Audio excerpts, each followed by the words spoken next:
సరే నేను గంభీరంగా మౌనంగా చూస్తున్నా. నేను కొడితే వట్టి కొట్టు నాకు అలవాట్లేదు కదా. నేను వెళ్ళినా అంటే మళ్ళీ భూకంపం పుట్టాలిగా. చూద్దాం ఎక్కడి దాకా చేస్తారో వీళ్ళ కథ ఏందో చూద్దాము.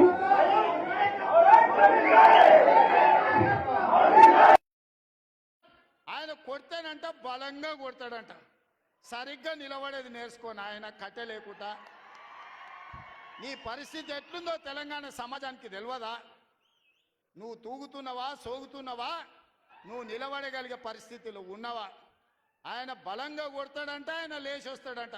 సోషల్ మీడియాలో నాకు ఆయనకు పోటీ పెడితేనంట ఆయనకు లైక్లు ఎక్కువ వచ్చినాయంట. టిక్ టాక్లో 10 ఏళ్ళు ముఖ్యమంత్రి చేసినోడు, కేంద్ర మంత్రి చేసినోడు ఇవాళ టిక్ టాక్లో కేసీఆర్కు రేవంత్ రెడ్డికి పోటీ పెడితే ఆయనకు లైక్లు ఎక్కువ వచ్చినాయంటే నాకు తక్కువ వచ్చినాయంటే ఇవాళ వాళ్ళ కార్యకర్తలతో మాట్లాడుతున్నాను. నేను అడగదలుచుకున్నా, ఆ మధ్యలో బాలీవుడ్లో కూడా సల్మాన్ ఖాన్కు రాఖీ సావంత్ కూడా టిక్ టాక్లో పెడితే రాఖీ సావంత్కి ఎక్కువ లైక్లు వచ్చినాయి.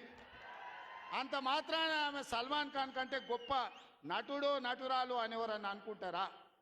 ఇవాళ చివరికి ప్రజలు తిరస్కరించి ప్రజలు డిపాజిట్లు జప్తు చేస్తే ముఖం జల్లక ఫామ్ హౌస్లో వండుకున్న చంద్రశేఖరరావు సోషల్ మీడియా టిక్ టాక్లో నాకు లైక్లు వచ్చినాయని చెప్పుకునే పరిస్థితికి వచ్చింది.